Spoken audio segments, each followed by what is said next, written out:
첫 시간 주님께 안녕하세요. 대강교회 오훈 목사입니다. 7월 13일 수요일입니다.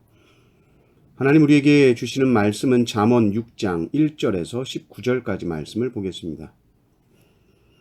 내 아들아, 내가 만일 이웃을 위하여 담보하며 타인을 위하여 보증하였으면 내 입의 말로 내가 얽혔으며 내 입의 말로 인하여 잡히게 되었느니라. 내 아들아, 내가 내 이웃의 손에 빠졌은즉 이같이 하라. 너는 곧 가서 겸손히 내 이웃에게 간구하여 스스로 구원하되 내 눈을 잠들게 하지 말며 눈꺼풀을 감기게 하지 말고 노루가 사냥꾼의 손에서 벗어나는 것 같이 새가 그물 치는 자의 손에서 벗어나는 것 같이 스스로 구원하라. 게으른 자여 개미에게 가서 그가 하는 것을 보고 지혜를 얻으라. 개미는 두령도 없고 감독자도 없고 통치자도 없으되 먹을 것을 여름 동안에 예비하며 추수 때에 양식을 모으느니라. 게으른 자여 내가 어느 때까지 누워 있겠느냐? 내가 어느 때에 잠이 깨어 일어나겠느냐? 좀 더 자자, 좀 더 졸자. 손을 모으고 좀 더 누워 있자 하면 내 빈궁이 강도같이 오며 내 곰핍이 군사같이 이르리라. 불량하고 악한 자는 구부러진 말을 하고 다니며 눈짓을 하며 발로 뜻을 보이며 손가락질하며 그의 마음에 패역을 품으며 항상 악을 꾀하여 다툼을 일으키는 자라. 그러므로 그의 재앙이 갑자기 내려 당장에 멸망하여 살릴 길이 없으리라. 여호와께서 미워하시는 것 곧 그의 마음에 싫어하시는 것이 47가지니 곧 교만한 눈과 거짓된 혀와 무죄한 자의 피를 흘리는 손과 악한 계교를 꾀하는 마음과 빨리 악으로 달려가는 발과 거짓을 말하는 망령된 증인과 및 형제 사이를 이간하는 자이니라. 아멘. 잠언 5장은 삶을 파괴하는 것으로서 음녀의 유혹에 대해서 이야기를 했고, 오늘 잠언 6장은 일상의 삶 속에서 이 삶을 파괴하고 무너뜨린 것들을 말하는데, 오늘 세 가지로 말씀을 드리도록 하겠습니다. 제일 먼저는 경솔한 약속을 말하고 있습니다. 담보나 보증 이야기를 합니다. 삶을 살아가면서 주위에서 많이 보는 것이죠. 담보나 보증을 우리가 즐거운 마음으로 서는 일은 아마 없을 겁니다. 상대방의 처지가 어려워서 그것을 나 몰라 할 수 없어서 서는 경우가 많습니다. 그 사람과 나와의 관계가 있기 때문에 거절하지 못할 때가 많고 그것이 올무가 되어서 곤란한 상황을 당할 때가 있는 것입니다. 물론 오늘 말씀을 근거로 보증은 무조건 서지 말아야 한다 이렇게 말할 수는 없습니다. 선한 일을 위한 보증이 있기도 하죠. 그런데 잠언은 이 입으로 하는 약속은 아주 신중하게 할 것을 명하고 있습니다. 솔로몬 시대에 이미 무역, 소위 중개무역이 아주 활발하게 일어나던 시기였습니다. 그러니 돈, 금전 거래가 많았을 것이고 담보나 보증으로 인한 피해가 많았을 겁니다. 그러니 이런 말씀이 나왔겠죠. 지금도 그렇지만 그 당시도 고리 대금으로 인해서 채무자가 어려움을 겪는 일이 많았기 때문에 보증과 담보라는 것은 개인뿐 아니라 가정 전체를 파괴할 만큼 위험한 일입니다.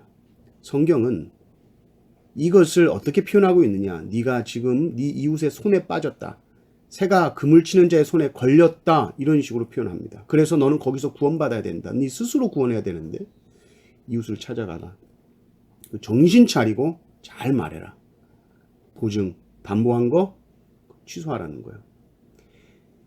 우리가 무언가를 말할 때에 충동적으로 감정적으로 해서는 안 됩니다. 특별히 금전 문제에 있어서는 아주 신중하게 고려하고 말을 해야 하는 것이죠.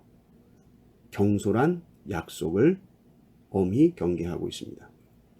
두 번째 삶을 무너뜨리는 것은 게으름입니다.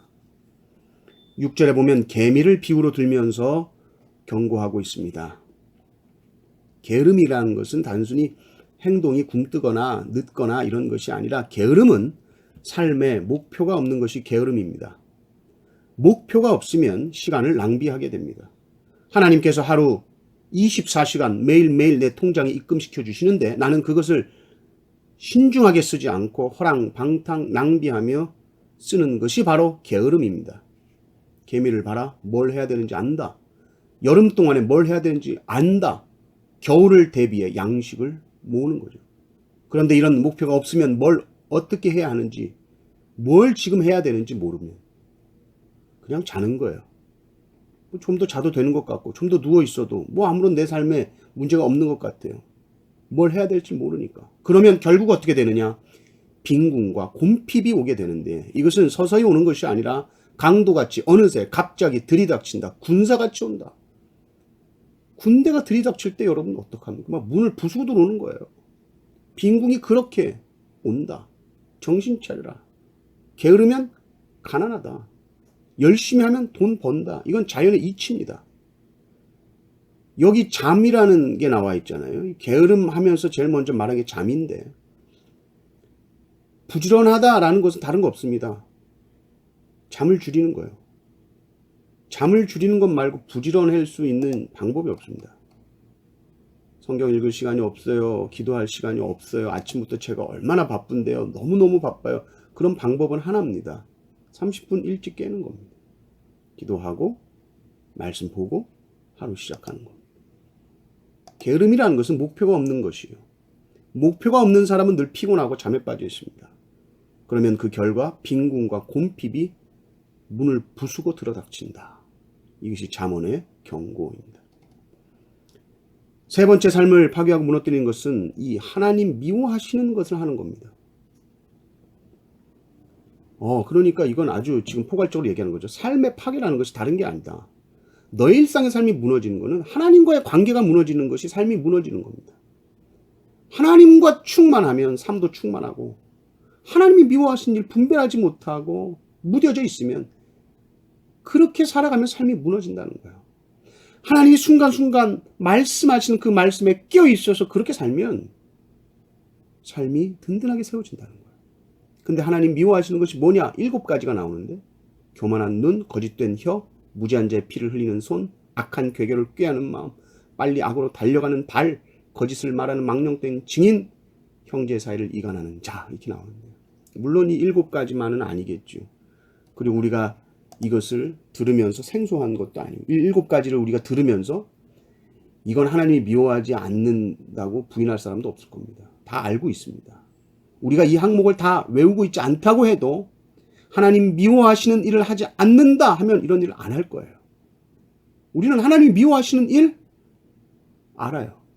근데 알면서 그것을 한다라고 하면 그것은